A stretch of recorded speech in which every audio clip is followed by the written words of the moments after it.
pilgrimage. He just split. He left. He went all around India to all the pilgrimage places.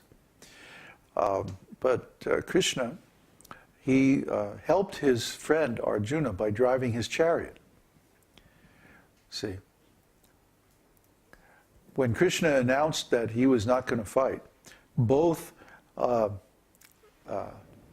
Arjuna and Duryodhana went immediately to see him. And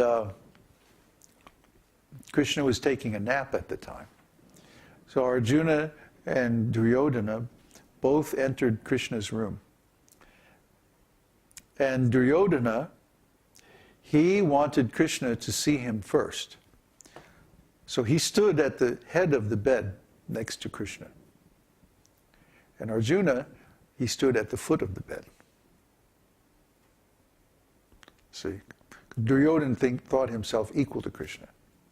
And Arjuna was Krishna's devotee, so he took a humble position.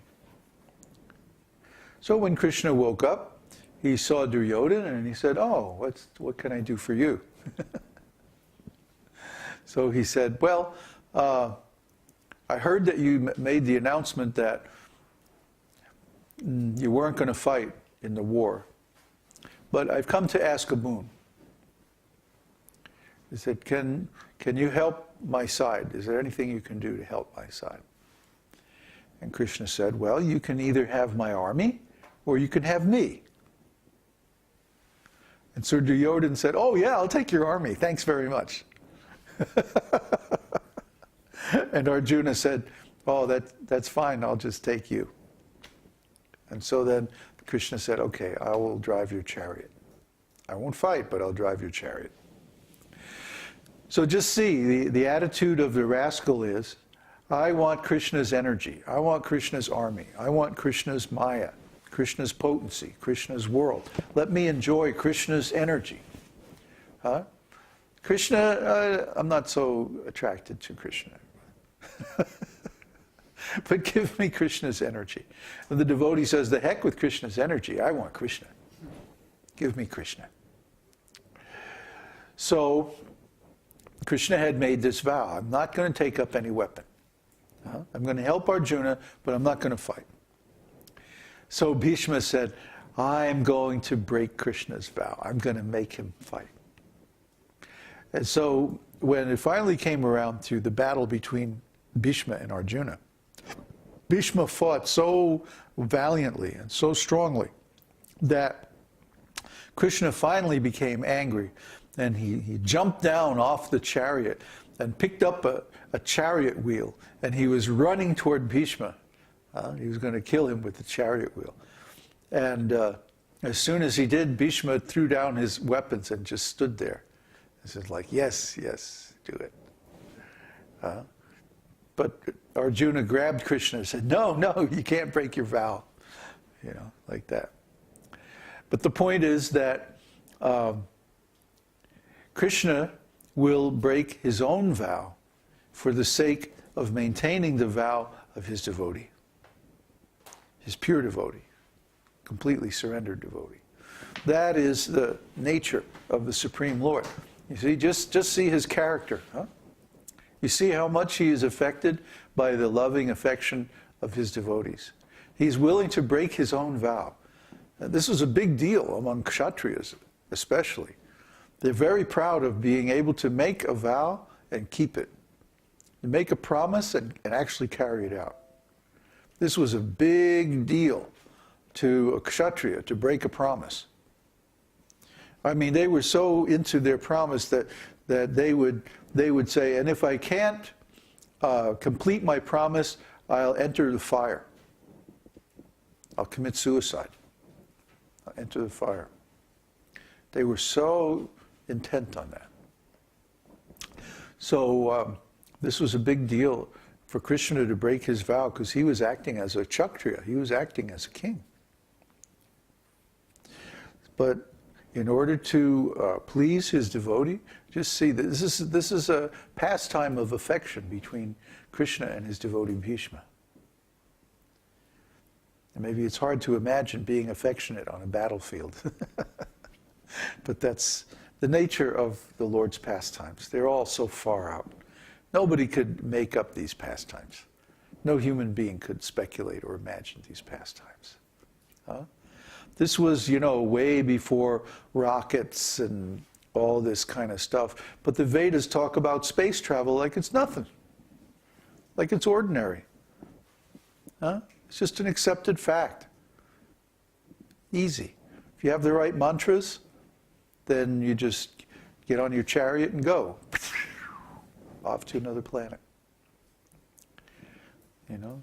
For us, we have to waste so much resources, and there's this rocket which is basically a controlled explosion, and it makes so much noise and so much pollution, and it's very dangerous. They blow up all the time and they crash a lot and stuff like that. But in the Vedic times, they used to make space vehicles out of flowers. And they made a very pleasant sound as they took off. Not at all like today's space vehicles. The materialists' technology is always ugly. It's not beautiful. It's not aesthetic like the Vedic technology, because the Vedic technology was all based on life. You see, they knew how to actually manipulate life. They had, for example, arrows that would seek out exactly the one person that they were aimed at. And these, they had some kind of intelligence. They knew how to manipulate life. Their intelligence, their technology was based on life, not on dull matter. That's our modern technology. Just manipulating matter, imitating nature. This is a fourth-class technology, made by fourth-class men. Vedic technology was so advanced that they could just give their orders verbally in the form of mantras. Now that technology doesn't work, even if you knew how to do it, even if you knew the mantras, it doesn't work, because when Krishna left the planet, he turned off most of it. So now only the spiritual mantras work. The material mantras don't work anymore. Because just imagine, look at the character of people in Kali Yuga, how they would misuse this technology. So when Krishna left the planet at the beginning of Kali Yuga, he turned off all the material aspects of the Vedic technology. And none of those mantras worked anymore. Even Arjuna's advanced weapons stopped working after Krishna left the planet. And so he said, oh, well, now it must be time to go back to the spiritual world. And so they all put down their royal paraphernalia, all their brothers, 5 brothers, Pandava brothers. And they installed their grandson, King Parikshit, on the throne, made him the emperor of the world, and they all left for the Himalayas. Bye-bye. And they all attained the spiritual world, too. This is described in Mahabharata. Everyone should know these stories. These men were so great, especially Yudhishthira. His character was so great. Arjuna is the well-known hero.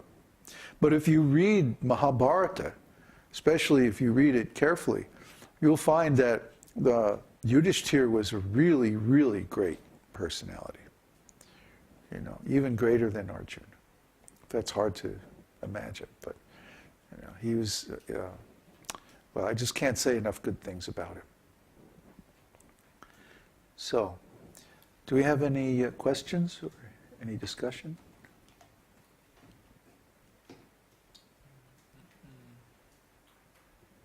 Can you recommend Mahabharata movie, video, or book? And then he was pointed to the link on the website. Okay, yeah, it's on our website. Actually, there's no really good translation of Mahabharata in English. But there are some that are okay. We have one on our website, which is, it's all right. It's not really great, but it's okay. There's a question from Teo. Or Teo? I don't know. I don't know either. Oh well. Do you know Teo. Teo? Okay. Teo. Yeah, he's talked with him on the Skype, so Oh, that's good. yeah. I guess I need the mic because it's too. Let me try. Hare Krishna. Okay, that's good.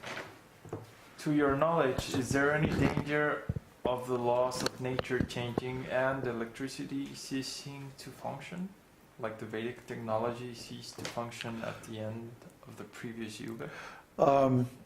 That's a definite possibility, especially as the Earth